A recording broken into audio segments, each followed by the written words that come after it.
मैं अपने बिस्तर पर तुम्हारे ऊपर तुम्हारे बालों को सहलाते हुए तुम्हारे गले को घोटते हुए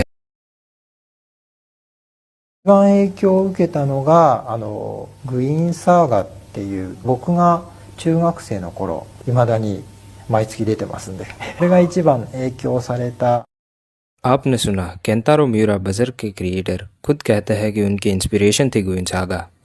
और आज वेकअप टू रियलिटी में हम इसी फॉरगॉटन लेजेंड के बारे में बात करने वाले हैं। एक लाइट नॉवल जो 1979 में शुरू हुई थी और जिसमें है एक एपिक फैंटेसी, मिस्टीरियस वॉरियर और एक वर्ल्ड जहां सर्वाइवल इजी नहीं है। तो अगर आप चाहते हो ओरिजिनल डार्क फैंटेसी का असली टेस्ट तो वीडियो को एंड तक जरूर देखना। गुइन सागा के राइटर का नाम काओरी कुरीमोतो है। गुइन सागा में एक कैरेक्टर है जिसका नाम है एल्डो नूरिस, जिससे इंस्पायर होकर केंतारो म्यूरा सेंसे ने बजर्ग में ग्रिफिथ का कैरेक्टर बनाया था। दोनों में बहुत सारी सिमिलैरिटीज़ है। तो चलिए गुइन सागा की शुरुआत करते हैं। तो अभी ये जो मैप है उसमें बाकी सारी चीज़ें अभी छोड़ो और यहाँ पर जो रूट वुड लिखा है बस उस पर ध्यान दो। अभी जो हमारी पूरी कहानी होगी वो इसी जगह पर सिचुएटेड होगी। यहाँ पर हम देखते हैं कि हमारा मेन कैरेक्टर गुइन पानी पीने की कोशिश करता है पर पी नहीं पाता। उसके चेहरे पर लेपर्ड का मास्क पहना हुआ था। उसकी मसल्स अच्छी खासी डेवलप थी, एक वॉरियर की तरह। तो स्टार्टिंग में हम यहाँ दो कैरेक्टर्स रिंडा और रेमस को देखते हैं। वो दोनों रूटवुड जंगल में कांटीली झाड़ियों के बीच छिपे हुए थे। रिंडा रेमस को यहाँ शांत होने को कहती है। यहाँ पर वो कांटीली झाड़ियों से निकल रहे थे। उन्हें बहुत दर्द हो रहा था। उनके शरीर पर कांटों से खरोचों के निशान पड़ गए थे। रेमस रिंडा से कहता है कि उसे भूख लगी है, पर रिंडा उसे समझाती है कि वो लोग अभी जंगल में हैं, वो लोग पिकनिक पर नहीं आए हैं। दरअसल रेमस थोड़ा सा डरपोक लड़का है और ये दोनों जुड़वा भाई बहन है। रिंडा को घोड़ों की आवाज़ सुनाई देती है। वो रेमस से पूछती है कि क्या तुमने कुछ सुना? तो रेमस नाव कहता है। रिंडा रेमस को भागने के लिए कहती है, लेकिन एक घुड़सवार रेमस को पकड़ लेता है। रेमस उसे चिल्लाकर कहता है कि मुझे जाने दो। उसका कैप्टन उन दोनों को पकड़ लेता है तो रिंडा उन पर चिल्लाती है और उन्हें भला बुरा कहती है। घुड़सवारों का कैप्टन अपना हेलमेट निकालकर रिंडा की ओर देखकर जोर जोरों से हंसता है। दोनों भाई बहन चिल्लाकर उन्हें छोड़ने के लिए कहते हैं। तभी अचानक वहाँ शांति छा जाती है। अचानक हमारा मेन कैरेक्टर गुइन एक माइंडलेस ज़ॉम्बी की तरह अपने हाथों को आगे रखते हुए उन घुड़सवारों की तरफ चल रहा था। एक घुड़सवार बोलता है कि ये क्या है? दूसरा उसे जवाब देता है, रूड डीमन। कुछ घुड़सवार जो कमज़ोर दिल के थे वो यहाँ के भगवान जानोस वो इस दुनिया के भगवान जानोस से प्रार्थना करने लगते हैं। बहुत से घुड़सवार पीछे हो जाते हैं। तब कैप्टन उन्हें न डरने का और आगे बढ़ने का हुक्म देता है। लगता है कि ये कैप्टन पागल हो गया है। अब गुइन जैसे करीब आ रहा था, कैप्टन की भी फटने लगती है। हाँ, मतलब ये देखो, लाइट नॉवल का इलस्ट्रेशन डरावना तो लग रहा है गुइन। कैप्टन घुड़सवारों को ऑर्डर देता है। देता है, लेकिन वो बीच में ही रुक जाता है क्योंकि गुइन ने उसकी गर्दन पकड़ ली थी और गुइन ने अपने बड़े हाथों से उसकी गर्दन को पीछे की ओर मोड़ दिया। उसकी गर्दन पीछे की ओर लटक रही थी, उसकी गले की हड्डी दिख रही थी। फिर गुइन सारे घुड़सवारों को चुन चुन के मारता है। रिंडा इसे शैतान डोल खुद आया है यह कहती है। वो सबको राक्षस की तरह सिर्फ अपने हाथों का इस्तेमाल करते हुए मारता है। फाइट खत्म होने के बाद रिंडा गुइन को देखे जा रही थी। उसका बिहेवियर अजीब सा था। वो रेमस की आवाज़ भी नहीं सुनती। फिर एक घुड़सवार गुइन पर पीछे से तलवार से हमला करता है जो कि छिप गया था, लेकिन गुइन उसको भी मार देता है। रेमस रिंडा को भागने को कहता है, लेकिन रिंडा उसे सुनती नहीं। उसका पूरा ध्यान उस लेपर्ड मास्क वाले जीव पर था। रिंडा रेमस से कहती है कि इसने हमारी जान बचाई है।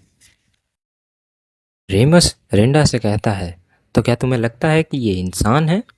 रिंडा कहती है, मैं समझ गई, यह एक इंसान है, इसने बस एक लेपर्ड का मास्क पहना है।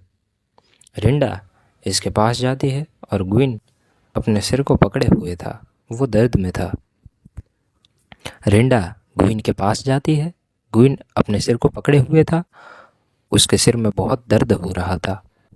रिंडा ग्विन से पूछती है कि तुम कौन हो, मैं तुम्हारी मदद कैसे कर सकती हूँ, तुम मुझसे क्या करवाना चाहते हो। ग्विन बस अपने सिर को पकड़े हुए था, वो बहुत दर्द में लग रहा था। मुझे लगता है कि शायद वो उस मास्क की वजह से है।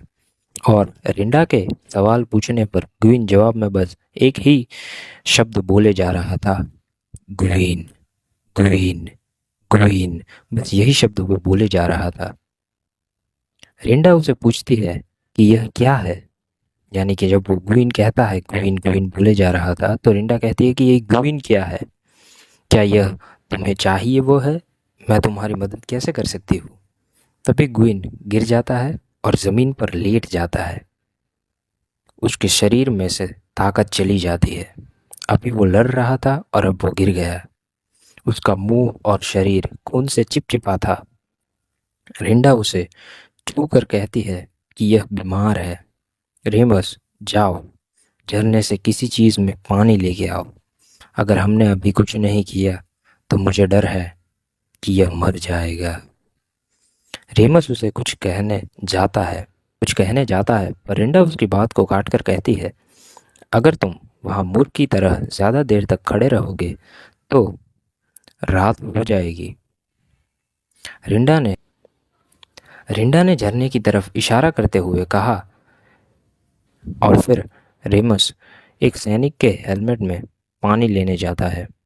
रिंडा ग्विन के बगल में बैठ जाती है। दिन में जो लड़ाई हुई थी उससे रिंडा और रेमस चौकन्ने हो गए थे। रिंडा ग्विन का ख्याल रख रही थी। रिंडा ने ग्विन के शक्तिशाली हाथों और पैरों से खून को गीले कपड़े से साफ किया और जड़ी बूटियां लगाई। रेमस ने चिंता में कहा कि सूरज डूब रहा है। रिंडा ने कहा, मुझे पता है, मैं देख सकती हूँ। रेमस ने फिर से कहा कि रात होने वाली है। रिंडा ने जवाब दिया कि मुझे पता है, तभी तो मैं जल्दी कर रही हूँ। रेमस ने रिंडा को आग जलाने को कहा, पर रिंडा ने ना कहा, क्योंकि जाहिर सी बात है कि अगर वो आग जलाते तो रूडवुड के पास में स्टेफलोस्किप किले से लोग उन्हें देख लेते और वो पकड़े जाते। रेमस डर रहा था क्योंकि वो एक डरपोक लड़का था। क्योंकि जाहिर सी बात है कि वो एक डरपोक लड़का था। उसे अंधेरे से डर लगता था, तो इसलिए वो आग जलाने की बात कर रहा था। रिंडा उसे आगे कहती है कि मुझे पता है कि तुम डर रहे हो, और आगे कहती है कि ऐसा इसलिए है क्योंकि हम मार्चेस में है ना? लेकिन तुम क्या चाहते हो, हम क्या करें? हम स्टेफलोस्किप किले में जाकर कहें कि कृपया महोदय, हम जंगल में भूत प्रेतों से डरते हैं, तो क्या आप हमें यहाँ पर एक रात रुकने दे सकते हैं? तुम्हें क्या लगता है कि ये काम करेगा? रेमस रोते हुए रिंडा का नाम लेने लगा, तो रिंडा रेमस को कहती है कि रो मत, और आगे कहा कि पैरोस के सिंहासन के असली उत्तराधिकारी के लिए ये कोई तरीका है? रेमस कहता है लेकिन। रिंडा उसकी बात को बीच में ही काट कर उसे समझाती है कि हिम्मत रखो, हमने खाना पानी घोड़े और तलवार पा लिए है, हिम्मत रखो, हम कल निकल जाएंगे। दोनों के बीच थोड़ी सी बहस होती है। उस बहस से हमें ये जानने को मिलता है कि रिंडा पैरोस नाम के राज्य की एक शीर है, यानी कि वो एक प्रॉफिट है जो भविष्य देख सकती है, वो एक भविष्य दृष्टा है। और फिर रेमस चुपचाप होकर बैठ जाता है। फिर थोड़ी देर बाद ग्विन जाग जाता है। ग्विन शेर की तरह गुर्राता है। रेमस डर जाता है, पर रिंडा वहाँ ग्विन के पास ही रहती है और इसे यह दिखाती है कि वह ग्विन के दोस्त है। रिंडा ग्विन से पानी के लिए पूछती है। ग्विन लेटा था तो वो बैठ जाता है। ग्विन गोरान हेलमेट उठाता है जिसमें रेमस रिंडा के कहने पर ग्विन के लिए झरने से पानी लाया था, और फिर से वो गुर्राता है। ग्विन पानी पीने जाता है पर वह मास्क के कारण ठीक से पी नहीं पाता, तो रिंडा उसे एक पतली और खोखली लकड़ी लाकर देती है और फिर ग्विन पानी पी पाता है। रिंडा ग्विन से पूछती है कि तुम्हारे चेहरे पर यह मास्क कौन लगा सकता है? तुम इतने ताकतवर हो तो फिर कोई तुम्हारे चेहरे पर ऐसा कुछ कैसे लगा सकता है? ये ज़रूर किसी खराब श्राप से हुआ है। रिंडा आगे कहती है कि उसने गुइन का मास्क निकालने की कोशिश की थी जब वो सो रहा था, पर वो नहीं निकाल पाई। रिंडा को गुइन की पीली आंखें जो उसके मास्क के अंदर से दिख रही थी, एक जंगली जानवर जैसी लग रही थी। गुइन अपने बड़े शक्तिशाली हाथों से मास्क निकालने की कोशिश करता है, पर वह निकाल नहीं पाता। रिंडा ने घुड़सवार के बैग में से सूखा मांस गुइन को दिया। गुइन ने उसे खा लिया। रिंडा ने कहा, ठीक है, कम से कम तुम भूखे तो नहीं मरोगे। पर तुम सोचो, गुइन कितना भूखा होगा कि वो बिना पका हुआ कच्चा मांस खा गया। रेमस ने रिंडा से पूछा कि क्या वह सच में इंसान है। रिंडा ने जवाब दिया कि यह मास्क गुइन को किसी राजा या रईस ने पहनाया होगा, या यह किसी दुष्ट जादूगर का क्रोध है। मुझे पूरा यकीन है कि यह मास्क गुइन ने अपनी मर्जी से नहीं पहना। रिंडा गुइन की तरफ पलटती है और कहती है कि हमने तुम्हें बचा लिया है, तो हम तुम्हारे दोस्त हैं। और पूछा कि अब हम तुम्हें क्या कह सकते हैं। तो यहाँ रिंडा गुइन से उसका नाम पूछ रही थी कि तुम्हारा नाम क्या है, इनडायरेक्टली। गुइन शेर की तरह फिर से गुर्राता है। वो कुछ बोलने की कोशिश करता है, लेकिन वो बोल नहीं पाता उसके मांस के कारण। तो रिंडा गुइन से पूछती है कि वह क्या है, यानी कि जो वो बोलना चाह रहा था लेकिन बोल नहीं पाता था। तो रिंडा पूछती है कि वह क्या है जो तुम बोलना चाह रहे थे। तो लेपर्ड मैन यानी कि गुइन बोलता है कि गुइन। रिंडा लेपर्ड मैन से पूछती है कि यह गुइन क्या है, क्या यह तुम्हारा नाम है। लेपर्ड मैन यानी कि गुइन ने कहा, मुझे लगता है। रिंडा ने लेपर्ड मैन को बीच में ही टोक कर कहा कि क्या तुम बात कर सकते हो, यह मेरा जुड़वा भाई रेमस है। और आगे रिंडा कुछ सवाल पूछती है कि तुम कौन हो, तुम कहाँ से आए हो, वगैरह वगैरह। गुइन उसे बस एक ही जवाब देता है, औरा। रिंडा उससे पूछती है कि यह क्या है। रिंडा गुइन से पूछती है कि यह गुइन औरा है क्या, पर गुइन को कुछ याद नहीं था। दूसरी तरफ रेमस रात होने वाली है, यह चिंता में था। वो यह बात रिंडा से कहता है और रिंडा भी थोड़ी सी डर जाती है रात की बात सुनकर, और कहती है कि मुझे पता है। रिंडा गुइन से कहती है कि रात होने वाली है, अब थोड़ा सा ही समय बचा है। और फिर उन्हें कोई गंदी बदबू आती है। जंगल में डीमंस आ गए थे और वो बदबू डीमंस की ही थी। गुइन पूछता है कि क्या ये खतरनाक है। हाँ, मतलब सोचो तुम, गुइन सच में सब कुछ भूल चुका है और बंदे को मतलब कुछ भी डर भी नहीं है, सामने राक्षस खड़े और वो बोल रहा है कि क्या ये सच में खतरनाक है। रिंडा गुइन से कहती है कि तुम्हें सच में नहीं पता। रिंडा आगे कहती है, ये अब मिडिल कंट्री नहीं है, स्टेफलॉस के किला मिडिल कंट्री और मार्चेस के बीच में है, और गोरान शासन यहाँ पर बस एक अफवाह समान है, और मंगोल के घुड़सवार सैनिक एक पूरी टीम के बिना रूडवुड जंगल से आगे जाने के बारे में सोच भी नहीं सकते, और इसीलिए हम जंगल में छिपने के लिए आए हैं। बेहतर है वे राक्षस जो नहीं जानते कि हम कहाँ हैं, उन घुड़सवारों से बेहतर है जो जानते हैं कि हम कहाँ हैं, है ना। रूडवुड की रात बहुत खतरनाक है। रेमस कहता है कि इसीलिए मैं आग जलाना चाहता था। अब ये तीनों कांटेली झाड़ियों में भी नहीं छिप सकते थे, जैसे कि रिंडा और रेमस स्टार्टिंग में छिपे हुए थे, क्योंकि गुइन बहुत बड़ा था।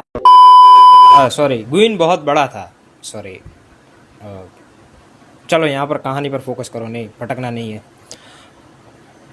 गुइन खुद से सवाल पूछने लगता है कि वह यहाँ क्यों है, वह कौन है।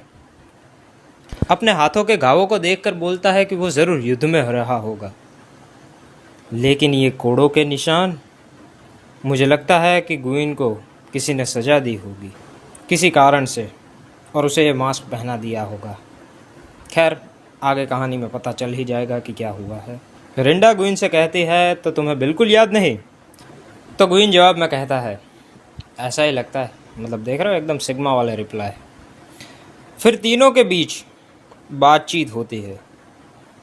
इससे हमें ये पता चलता है कि वह स्टार्टिंग में जो सैनिक से लड़ रहे थे, जिनको गुइन ने मारा था, यानी कि गोरान राज्य के आर्च ड्यूक के काले घुड़सवार थे। अब ये गोरान क्या है, यह आगे पता चलेगा, तो कहानी में बने रहिए। और फिर रेमस फिर आग जलाने की बात करता है।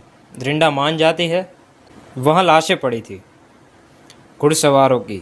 तो डीमंस और स्पिरिट्स को खून की महक पसंद होती है, तो वो तीनों झरने की ओर जाने की सोचते हैं और अपने साथ घुड़सवारों के घोड़ों को भी ले जाते हैं। ग्विन रिंडा और रेमस से पूछता है कि तुम लोग यहाँ क्यों हो। रेमस उसे बताने जाता है, पर रिंडा उसे बीच में ही रोकती है और कहती है कि मंगोल का आर्चड्यूक हमारे पीछे पड़ा है। शायद रिंडा को अभी ग्विन पर भरोसा नहीं है, इसलिए वो उसे नहीं बता रही। असली कारण क्या है वो आगे पता चलेगा। ग्विन खुद से सवाल पूछना शुरू करता है कि वह कौन है, वह यहाँ क्यों है, उसका कोई मालिक है या नहीं, उसका घर या ऐसा कुछ है या नहीं। और ये ग्विन और ऑरा, ये शब्द क्या है। और ग्विन आगे खुद से बहुत सारे सवाल पूछता है। ग्विन अपने मास्क को पकड़कर उतारने की कोशिश करता है, लेकिन वह उतार नहीं पाता। और रिंडा ग्विन के कंधे पर हाथ रखकर कहती है कि तुम्हें सब कुछ याद आ जाएगा, सुबह सब कुछ ठीक हो जाएगा। और यहीं पर ही हमारा दूसरा पार्ट ख़त्म हो जाता है। तो अब हम देखते हैं कि इन तीनों ने आग जला ली है। फिर रिंडा ग्विन को उन सैनिकों में से सबसे बड़े सैनिक का आर्मर पहनने को देती है और ग्विन उस आर्मर को पहन लेता है। यहाँ एनीमे और मांगा में ग्विन ने वो आर्मर नहीं पहना था, वहाँ पर स्टोरी थोड़ी सी अलग है और मैं यहाँ पर लाइट नॉवल एक्सप्लेन कर रहा हूँ क्योंकि सबसे ज़्यादा वही अच्छी है। तो इसीलिए बस आप लोग इमेजिन करना कि उसने काले कलर का आर्मर पहना हुआ है। और अब मैं थोड़ी सी रूडवुड जंगल की बात करता हूँ। तो दरअसल ये जो रूडवुड नाम का जंगल है वो दिन के समय तो एक आम जंगल की तरह होता है, पर रात को वहाँ मॉन्स्टर्स और स्पिरिट्स आ जाती है। जैसे हम बाकी मूवीज़ और दूसरी चीज़ों में देखते हैं कि दिन के समय सब ठीक होता है लेकिन रात को या फिर ऐसा कुछ आ जाता है, बस वही है यहाँ। और ये स्पिरिट्स आग की रोशनी में कुछ कर नहीं पाती, इसलिए ये स्पिरिट्स उन तीनों को कुछ कर नहीं रही थी, उन्हें परेशान नहीं कर रही थी। तो फिर वो तीनों एक दूसरे से बात किए बिना अब रह नहीं पाते क्योंकि पूरी रात निकालनी है और उनके पास और कुछ करने को है नहीं। तो फिर वो लोग बातचीतें शुरू करते हैं और इस बातचीत से हमें पता चलता है कि रिंडा और रेमस पैरोस नाम के राज्य राजा के बच्चे हैं, राजा के बच्चे हैं। और वो जब पैदा हुए थे तब वहाँ के भविष्यवक्ताओं ने कहा था कि रेमस एक महान राजा बनेगा और रिंडा एक बहुत ही अच्छी जादूगरनी बनेगी। और वहाँ पैरोस में एल्ड्रोस III नाम के राजा का शासन चल रहा था और 3 दिन पहले वहाँ पर मंगोल आर्मी ने हमला किया था और पैरोस को बहुत नुकसान पहुँचाया था, इसलिए ये दोनों यहाँ पर भाग कर आए हैं। और गोरान दरअसल एक अलायंस जैसा, उसमें 3 प्रदेश जुड़े हुए हैं जिनके अलग अलग आर्चड्यूक्स हैं और उन प्रदेशों में से एक है मंगोल और उसके आर्चड्यूक का नाम है जनरल व्लाद। और अब ये आर्चड्यूक क्या है, तो आर्चड्यूक बेसिकली राजा के बाद की सबसे ऊंची पोस्ट है, मतलब कि अगर राजा ना हो तो आर्चड्यूक ही राजा होता। फिर अचानक ग्विन को बारिश की महक आने लगती है क्योंकि उसके सेंसेस बहुत ही ज़्यादा अच्छे हैं उसके मास्क के कारण। ग्विन कहता है हमें जल्दी करनी होगी वरना बारिश से आग बुझ जाएगी। फिर ग्विन एक बड़ी लकड़ी को मशाल की तरह जला के जंगल में भाग गया और उन दोनों बच्चों को भी भागने को कहा। फिर वो दोनों भी मशाल लेकर ग्विन की तरफ भागने लगे। रिंडा किसी चीज़ से ठोकर खाकर गिर जाती है। फिर ग्विन रिंडा और रेमस को अपने ऊपर बैठा देता है। फिर वो तीनों उन घुड़सवारों के घोड़ों को लेने जाते हैं जिन्हें ग्विन ने मारा था, पर वहाँ कोई नहीं होता, बस खून के धब्बे थे। इससे रिंडा और रेमस डर जाते हैं। अचानक वहाँ तूफान आ जाता है। रिंडा ग्विन के गले को और रेमस ग्विन के कमर पर लगे बेल्ट को कसकर पकड़ लेता है। वहाँ उन तीनों की तरफ ऐसी ऐसी भयानक चीज़ें आ रही थी कि तुम सोच भी नहीं सकते। जैसे कि उनके ऊपर एक उड़ता हुआ सिर आता है, पीले रंग का, बड़े नुकीले दांत, और उसके सिर से रीढ़ की हड्डी जुड़ी हुई थी, उससे खून बह रहा था, बहुत गर्म खून। मतलब सोचो एक बार कि बजर्क इस ग्विन सागा से इंस्पायर्ड हुआ है। तो फिर यहाँ पर मतलब कितनी चीज़ें इंटेंस गई होगी। मैंने यहाँ पर ज़्यादा एक्सप्लेन नहीं किया, लेकिन ग्विन सबको काट रहा था, सबको मार रहा था, खून वून, मतलब बहुत ज़्यादा। तो इसकी फ़ोटो मुझे नहीं मिली क्योंकि यह लाइट नॉवल है, तो इमेजिन कर लेना। वहाँ जिन घुड़सवारों को गुइन ने पहले मारा था वो अब मॉन्स्टर बन गए थे। उन्हें मॉन्स्टर्स ने काबू कर लिया था और उनके घोड़े भी अब मॉन्स्टर बन चुके थे। गुइन उन सबको अपनी तलवार से मार रहा था, हर एक को वो काटे जा रहा था। फिर वहाँ अचानक से बारिश शुरू हो जाती है और थोड़ी देर बाद वहाँ कुछ सैनिक स्टेफलोस्किप से आ गए, क्योंकि उनके कुछ सैनिक आए थे पहले और वो वापस नहीं गए, तो फिर उनके लिए उन्होंने खोजी दल भेजा स्टेफलोस से, और उन पर भी भूतों ने हमला कर दिया और उन सैनिकों को उन तीनों ने देख लिया। उन सब घुड़सवारों को वो भूत मार देते हैं जो अभी अभी आए थे। उन तीनों के पास बस एक ही मशाल बची थी, क्योंकि दो बारिश के कारण बुझ गई थी। गुइन उस मशाल को जंगल की झाड़ियों में डाल देता है, जिससे जंगल का एक अच्छा खासा हिस्सा जल जाता है। फिर गुइन रिंडा और रेमस को उठाकर जिस रास्ते से आया था उसी रास्ते पर भागने लगता है। फिर गुइन रूड स्प्रिंग पर पहुंच जाता है। मतलब यह एक झरना था जिसका कि नाम रूड स्प्रिंग था। गुइन, रिंडा और रेमस तीनों उस झरने में कूद जाते हैं। फिर जब आग बुझ जाती है तब वह तीनों बाहर आ जाते हैं। अब यह तीनों भूखे थे। जंगल में आग जलने से बहुत सारे जानवरों का मांस पक गया था, तो वो उसे खाने लगते हैं और खाते खाते वह तीनों बात कर रहे थे कि अभी आगे करना क्या है। तभी गुइन हंसने लगता है क्योंकि उसे कुछ और घुड़सवारों की आवाज़ आने लगती है। मुझे लगता है कि गुइन सोच रहा था कि अब तकलीफ़ें तो ख़त्म नहीं हो रही है, तो चलो हंस ही लेता हूँ इन तकलीफ़ों पर। हाँ, मतलब यहाँ से एक सीख लेने जैसी है। और यहीं हमारे गुइन सागा का चैप्टर 1 ख़त्म हो जाता है और हमारा तीसरा पार्ट भी ख़त्म हो जाता है। Chapter 2 the keep on the marches part 1। अब वो जैसे ही बाहर निकलते हैं, कुछ बातचीत करते हैं और उतने में ही उनके सामने कुछ और घुड़सवार सैनिक आ जाते हैं। अब उन तीनों के सामने क्रॉसबो ताने हुए सैनिक थे। फिर वो तीनों को पकड़ लेते। फिर उनका लीडर कहता है कि मैं यहाँ अपने 2 सैनिकों की टुकड़ी की और पैरोस के जुड़वा बच्चों की खोज में आया हूँ। और हाँ, वो गुइन को देखकर थोड़ा सा डर जरूर गए थे, लेकिन ज़्यादा नहीं डरे थे, क्योंकि उन्होंने ऐसे राक्षस देखे थे, क्योंकि वो रूड जंगल के पास ही रहते हैं। वो लीडर आगे कहता है कि हमने आते हुए अपने सैनिकों की हड्डियाँ देखी है, पर इस आग के बारे में हमें पता नहीं, शायद ये भी तुम दोनों की वजह से ही हो। यहाँ पर वो दोनों का मतलब है रिंडा और रेमस। गुइन रिंडा और रेमस से भागने को कहता है, पर रिंडा कहती है कि 30 क्रॉसबो हमारे सामने तने हुए हैं, हम कुछ भी करें चोट तो लगने ही वाली है। फिर रिंडा उस लीडर से कहती है कि तुम हम दोनों को ले जाओ, गुइन को यहीं छोड़ दो, उसका हमसे कोई वास्ता नहीं है। वो लीडर कहता है तुम दोनों को तो मैं ज़रूर ले जाऊंगा, पर इस आदमी को भी नहीं, इस जानवर को भी मेरे साथ ले जाऊंगा। तुम चुपचाप घोड़े पर बैठकर चलो, वरना तुम लोगों को मैं घोड़े से बांधकर घसीटते हुए ले जाऊंगा। रिंडा कहती है तो तुम पैरोस के वारिसों को घसीट कर ले जाओगे।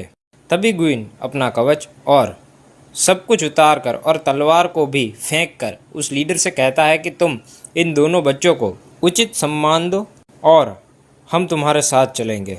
पर रिंडा और रेमस और दूसरे घोड़े पर गुइन बैठ जाता है और स्टेफलोस्किप किले की और चलने लगते हैं। और रिंडा और रेमस और गुइन एक दूसरे के इतने करीब तो थे कि वो बात कर सके। रिंडा गुइन से कहती है कि अगर हम तुमसे न मिले होते तो तुम पकड़े न जाते।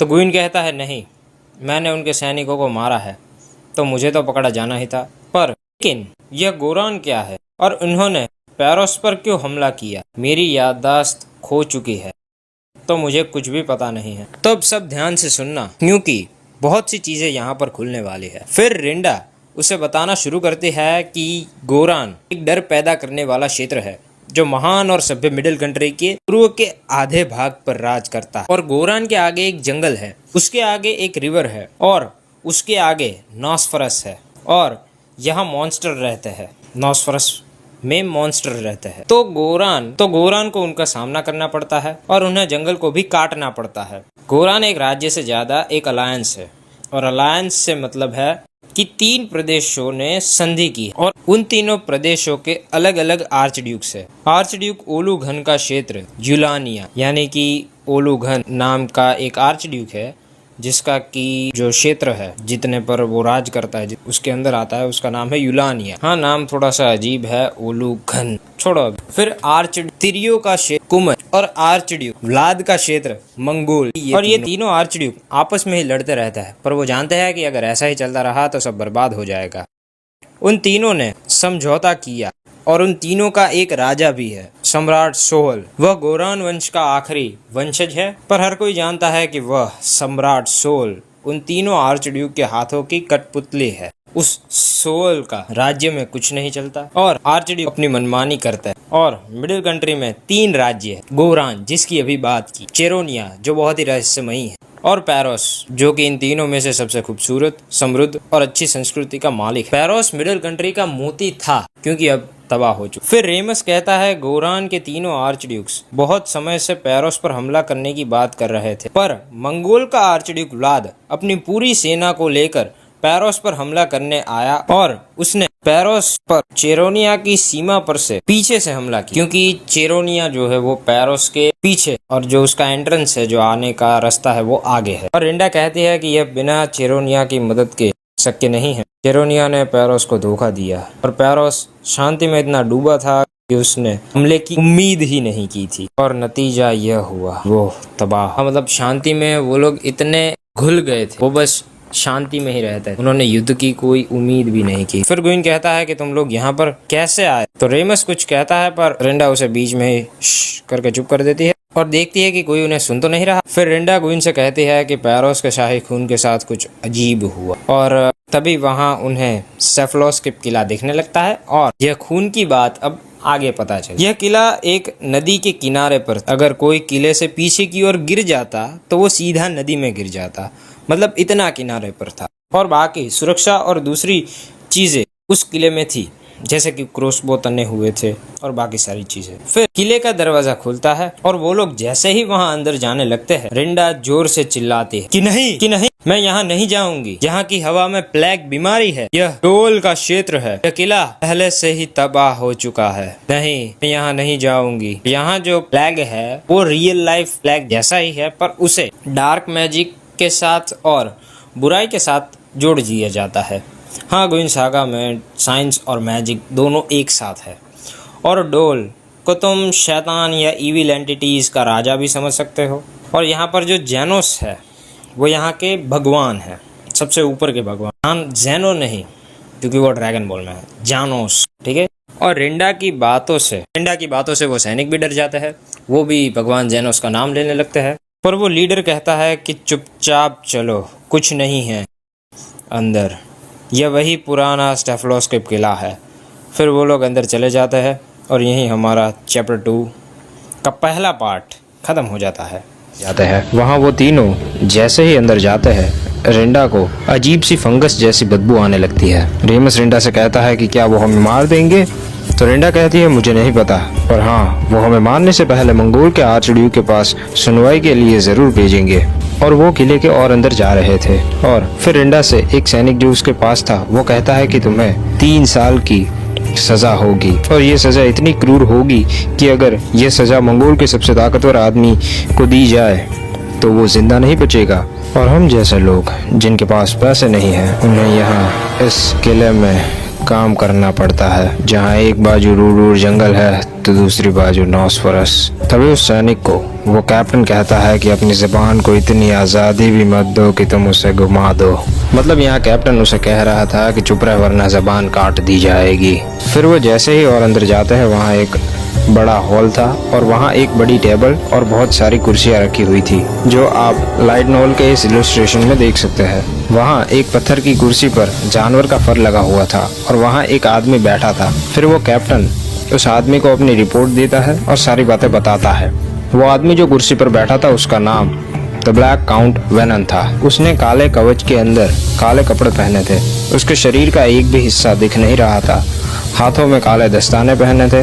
वो उन बच्चों से कहता है कि मैं अपने शरीर को इसलिए ढक के रखता हूँ ताकि दूसरे लोगों को प्लेग बीमारी ना हो जो मुझे है। अब तुम दोनों को मैं मंगोल की राजधानी टॉरस पर भेजूंगा और आर्चड्यूक व्लाद ने मुझे यहाँ प्लेग बीमारी के कारण स्टेफलोस के किले में रखा है। अब मुझे इनाम मिलेगा और तुम दोनों मुझे बताओ कि तुम यहाँ पैरोस से गोरान के मार्चेस में कैसे पहुँचे, वो भी 2 दिनों में। किसी के लिए भी ये मुमकिन नहीं है जब तक कि वो प्राचीन काले जादू का इस्तेमाल न करे, और मंगोल को पैरोस का खजाना भी अब तक नहीं मिला। तो तुम मुझे बताओ कि तुम्हारे पैरोस का क्या रहस्य है जो गोरान और चेरोनिया से हजारों साल पुराना है। तो रिंडा कहती है कोई रहस्य नहीं है। तो काउंट वैनन को ब्लैक काउंट भी कहते हैं, तो मैं उसे ब्लैक काउंट ही कहूँगा। तो ब्लैक काउंट कहता है तुम लोग जब तक मुझे पैरोस के राज नहीं कहोगे, मैं तब तक मंगोल को तुम्हारे पकड़े जाने की खबर नहीं दूंगा, क्योंकि मुझे सबसे पहले राज जानने हैं। तुम लोग 2 दिनों में पैरोस से यहाँ पहुँच गए हो, तो क्या तुम लोग उड़ सकते हो? हाँ। तो रिंडा कहती है तुमने अभी तो कहा प्राचीन काला जादू। ब्लैक काउंट कहता है तो वह प्राचीन काला जादू क्या है वह बताओ। रिंडा कहती है कभी नहीं, तुम हमें जितना चाहे टॉर्चर करो, हम तुम्हें कभी नहीं बताएंगे। तुम्हें बताने से ज़्यादा मैं अपनी ज़बान काटना पसंद करूंगी या मरना पसंद करूंगी। तो ब्लैक काउंट कहता है कि दुनिया में ऐसी बहुत सी चीज़ें हैं जिनका तुम सामना नहीं कर सकते। मैं अपने बिस्तर पर तुम्हारे ऊपर तुम्हारे बालों को सहलाते हुए, तुम्हारे गले को घोंटते हुए, तुम्हारे होठों पर मेरे होठ, क्या तुम मेरे बिस्तर से रस्सी से बंधी रहना पसंद करोगी? अब मैंने कुछ ज़्यादा ही बोल दिया है। मेरी बीमारी को प्रकाश, ध्वनि और हवा पसंद नहीं है, तो मैं अब अपने काले कमरे में जाऊंगा। और तीसरे कैप्टन, तुम इन्हें कैदियों को रखने वाली जेल में रखो और इनके लिए खाना पानी का इंतज़ाम करो। और यह लेपर्ड मैन को कुछ होना नहीं चाहिए। मंगोल के आर्चड्यूक व्लाद कई टूर्नामेंट्स करवाते हैं और विजेताओं को इनाम देते हैं। मैं इस लेपर्ड मैन को परखना चाहता हूँ। इन तीनों को भागने मत देना। और ये सब बोलते बोलते वह खांस रहा था और लड़खड़ा रहा था उसकी बीमारी के कारण, और वह लगभग मरा हुआ लग रहा था। अब वो ब्लैक काउंट अपनी कुर्सी पर बैठ जाता है और उसके नीचे का फर्श और उसके पीछे की दीवार घूम जाती है और वह दूसरी तरफ चला जाता है। वह अपनी कुर्सी भी ले जाता है ताकि किसी और को वह बीमारी ना हो। वहाँ एक संदेश पाइप होती है जहाँ से संदेशा भेजते हैं। उससे आवाज आती है कि पैरोस की रानी को अपना अलग कमरा दे दो, वो थकी हुई लग रही है। हाँ, मतलब वो जो ब्लैक काउंट था वो ये कहता है, वहाँ पर एक पाइप जैसी होती है जहाँ से कि वो कहता है नीचे फर्श पर उसके अलग कमरे से कि पैरोस की जो रानी यानी कि रिंडा है उन्हें एक अलग कमरा दे दो, यानी कि वो उन तीनों को अलग करना चाहता था। फिर वो कैप्टन गुइन और रेमस को जेल के एक कमरे में रखते हैं और यहाँ रिंडा और रेमस दोनों पहली बार एक दूसरे से अलग होने वाले थे, तो वो मना कर रहे थे पर उन्हें मानना ही पड़ता है। फिर वो कैप्टन जैसे ही जेलर से दूसरे कमरे को खोलने के लिए कहता है रिंडा को रखने के लिए, तो वो जेलर हंसने लगता है। उसके दांत पीले और भद्दे थे और वो कमर से झुका हुआ था और वो हंसते हुए कहता है कि यहाँ एक राक्षस रखा गया है और उसे अभी फांसी नहीं दी गई, तो इन्हें आप टावर के सबसे ऊपर के कमरे में रख दीजिए। फिर वो कैप्टन हड़बड़ाहटी में मान जाता है और रिंडा को वहाँ ऊपर के कमरे में बंद कर देता है। वहाँ बहुत अंधेरा था। वहाँ रिंडा जैसे ही आसपास देखती है उसे एक अजीब सा जीव दिखता है जिसकी आंखें सांप जैसी चमकीली थी। हाँ, मतलब लगता है कि इसी जीव के कारण वो जो जेलर था वो हंस रहा था। वो चाहता था कि रिंडा ऊपर के कमरे में जाए और वो जीव उसे कुछ करे।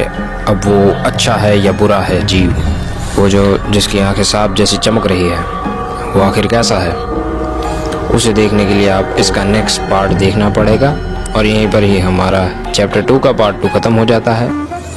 तो अब हम देखते हैं कि रेमस रिंडा की चिंता कर रहा था, पर गुइन उसे कहता है कि चिंता करने से हम रिंडा की मदद नहीं कर सकते।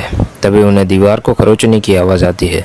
उन्हें लगता है कि शायद टॉर्क चूहे होंगे, तो ये टॉर्क चूहे ही है, पर ज़्यादा बड़े और ताकतवर, इतने कि दीवार को दांत से खरोच सके और उसे तोड़ सके। पर फिर उन्हें दीवार को घूसा मारने की आवाज़ आने लगती है और चूहे तो घूसा मार नहीं सकते, तो कोई और है दीवार के पीछे। मतलब उनके पास वाली जेल के दूसरे कमरे में। तभी एक ईंट वहां से गुइन के कमरे की ओर अंदर गिरती है और गुइन उसे हवा में ही पकड़ लेता है ताकि आवाज ना हो। और उस दूसरे कमरे से आवाज आती है एक युवा और उत्सुक लड़के की। वो कहता है कि आखिरकार अब हमें बात करने का मौका मिल गया। तब गुइन रेमस को कमरे के दरवाजे पर उठाकर ले जाता है, क्योंकि उसे लग रहा था कि यह ब्लैक काउंट की कोई चाल है, इसलिए वो कुछ भी नहीं बोलता। वो आदमी कहता है कि मैं अपना परिचय देता हूँ।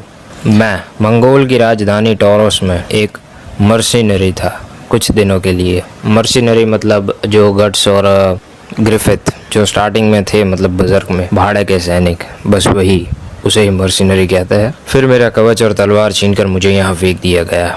मेरा नाम इस्तेवान है, इस्तेवान वलाचिया का। मतलब ये वलाचिया नाम की एक जगह से है और इसका नाम इस्तेवान है। फिर गुइन को उस पर थोड़ा भरोसा होने लगता है और वो कहता है कि मेरा नाम गुइन है। और फिर गुइन आगे बताता है कि वो लोग यहाँ कैसे पहुँचे। फिर इस्तेवान कहता है कि मैं 12 साल का था तब मैं कवच और तलवार चुरा कर एक मर्सिनरी बना था। जैसे बजर्क में गट्स एक मर्सिनरी पहले था, वैसे मतलब जो मैंने पहले ही कहा था कि इंस्पायर हुआ है बजर्क। और वो कहता है कि मैं हर एक युद्ध में बच जाता हूँ, चाहे वो युद्ध कितना ही भयानक क्यों न हो। और मुझे लोग द स्पेल स्वॉर्ड भी कहते हैं और मैं जल्द ही यहाँ से भागने वाला हूँ। यह किला श्रापित है, यह जल्दी तबाह हो जाएगा। तो गुइन कहता है तुम्हें कैसे पता? तो वो इस्तेवान कहता है कि मैं क्रिम्सन मर्सिनरी हूँ, मैं अंदाज़ा लगाने में माहिर हूँ।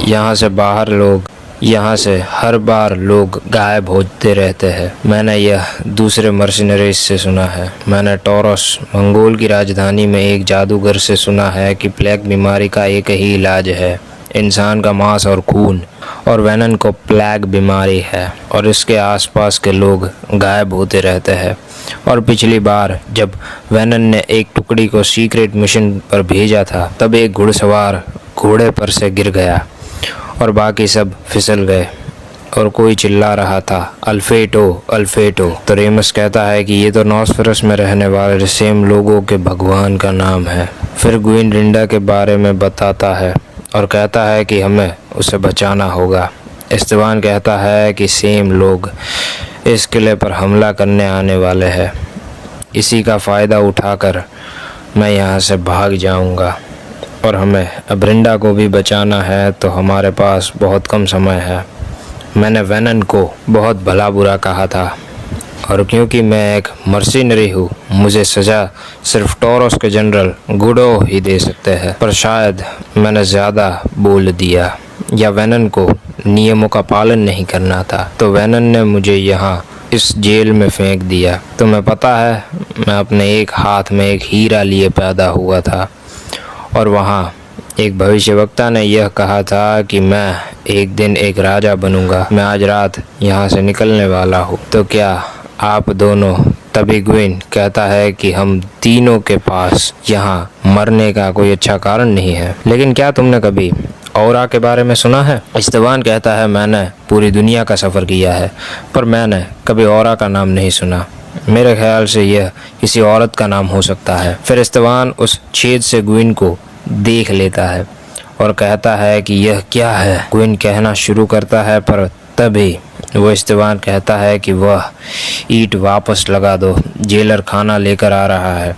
और गुइन बंद कर देता है उस ईंट से उस छेद को। तभी दरवाज़ा खुलता है। वहाँ वही कैप जिसने रूडवुड जंगल से गुइन को पकड़ा था वो आया है और वहाँ वो जेलर भी आता है। वहाँ वो उस कमरे में मशाल लगा देते हैं जिससे कमरे में थोड़ा सा उजाला हो जाता है। फिर वो गुइन को कमरे के बाहर ले जाते हैं और वहाँ खाना रख देते हैं। अब पैरोस का राजकुमार कमरे में अकेला था और वो डरपोक तो था ही, तो वो डरने लगता है। फिर इस्तेवान और रेमस की बातचीत होती है। इस्तेवान उसे खाने के लिए कहता है और उसके बिस्तर पर पड़ी चादर मांगता है ताकि वो वहाँ से उस किले से नीचे गैस नदी में उतर सके। फिर रेमस उसे वो दे देता है। फिर गुइन वापस नहीं आता और रेमस खुद को वहाँ गुइन के बिना सोने के लिए खुद को तैयार करता है। उसे वो पैरोस का क्रिस्टल पैलेस याद आ रहा था जहाँ पर वो कुछ दिनों पहले सो रहा था और ये हमारा 6th पार्ट खत्म हो जाता है। तो 5th पार्ट में हमने देखा था कि रिंडा को किले के सबसे ऊपर के कमरे में बंद कर दिया जाता है और गुइन और रेमस को जेल के एक कमरे में, और 6th पार्ट में गुइन और रेमस को हमें दिखाया गया था। और अब 7th पार्ट में अब हम रिंडा को देखेंगे। तो जैसे ही रिंडा वहाँ कमरे में जाती है, वहाँ उसे हरे रंग की आंखें दिखाई दे रही थी और रिंडा को उससे डर लग रहा था। और फिर वो रिंडा के पास आती है और हम देखते हैं कि वो नॉसफरस में रहने वाले सेम प्रजाति के लोगों में से एक थी। वो एक लड़की थी और ये सेम प्रजाति के लोग थोड़े बंदर जैसे दिखते हैं। फिर रिंडा उसे अपना नाम बताती है और उसे उसका नाम पूछती है। हाँ, उसे उसकी भाषा तो नहीं आती है, पर वो लड़की बस सूनी सूनी ही बोल रही थी। और हाँ, उसका नाम सूनी है, तो रिंडा समझ जाती है। फिर रिंडा को सूनी पर और सूनी को रिंडा पर भरोसा होने लगता है। फिर रिंडा बेड पर जाकर सो जाती है और थोड़ी देर बाद रिंडा चीख सुनकर उठ जाती है। वो देखती है कि सूनी को 2 टॉर्क चूहों ने पकड़ लिया था अपने दांतों से। तो फिर रिंडा उसे बचाने जाती है। सूनी की हाइट लगभग 3 फीट थी और टॉर्क चूहों की हाइट 2 फुट की थी तो रिंडा उन्हें कुर्सियों से कुचल देती है और कुर्सी पर बहुत सारा खून लग जाता है। फिर सूनी रिंडा को अपने पास रखे फूल देती है और रिंडा उसे गले लगा लेती है। फिर वो दोनों एक दूसरे की भाषा में बातचीत करने लगते हैं और एक दूसरे की भाषा को समझने की कोशिश करते हैं और आधी रात हो जाती है। फिर हम देखते हैं कि वो लोग गुइन को कहीं ले जा रहे थे। फिर वहाँ वेनम आता है। उसने पूरे शरीर पर लोहे के कपड़े पहने थे। वो एक लोहे के कठपुतली की तरह लग रहा था और वो किले में एक जगह जाते हैं। वहाँ वेनन किसी पत्थर पर हाथ रखता है और धक्का देता है, जिससे एक चट्टान 2 हिस्सों में हो जाती है और एक रास्ता बन जाता है और वो और अंदर जा रहे थे। वहाँ पर पिंजरे में गुबुल के विशालकाय बंदरों में से एक ग्रे बंदर था। ये बंदर डोल की रचनाओं में से एक था। डोल एक ऐसा बीइंग है जो बुरी शक्तियों का राजा और रचयिता है, मतलब जेनोस का उल्टा। हाँ, वो ताकतवर तो बहुत है पर दिमाग बिल्कुल भी नहीं है। तो इससे गुइन को फायदा तो है, पर गुइन की हालत बहुत खराब होने वाली है उस फाइट में, उन दोनों की फाइट में। फिर वेनन एक जगह पर बैठ जाता है और ऊपर से गुइन को कहता है कि अगर तुम इसे बिना किसी हथियार के मार दोगे तो मैं तुम्हें तुम्हारे वजन के जितना चांदी दूंगा, क्योंकि मैं एक अच्छा राजा जो हूँ। बोल भी कौन रहा है, वेनन और एक अच्छा राजा। वेनम याद आ रहा है यार। हाँ, मतलब मार्वल में भी अब वो बात रही नहीं, डॉक्टर डूम मतलब कुछ अच्छा हो जाए तो फिर ठीक है, मार्वल के अपने पुराने दिन याद आ जाएंगे। तो हम अपनी स्टोरी पर वापस आते हैं। अब मैं कहाँ मार्वल में भटक गया। फिर वो बंदर गुइन की तरफ दौड़ता है गुइन को मारने के लिए, और यही हमारा पार्ट 7 भी खत्म हो जाता है। तो मिलते हैं अगली वीडियो में, तब तक के लिए थैंक्स फॉर वॉचिंग।